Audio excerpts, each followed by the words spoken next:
ও যারে মুসলমানে বলে আল্লাহ, ও যারে মুসলমানে বলে আল্লাহ, ও তারে হিন্দু বলে ভগবান।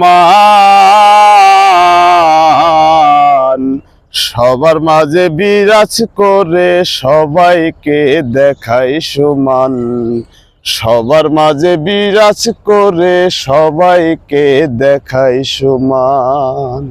যারে মুসলমানে বলে আল্লাহ, ও যারে মুসলমানে বলে আল্লাহ, ও তারে হিন্দু বলে ভগবান। সবার মাঝে বিরাজ করে সবাইকে দেখাই সমান, সবার মাঝে বিরাজ করে সবাইকে দেখাই সমান।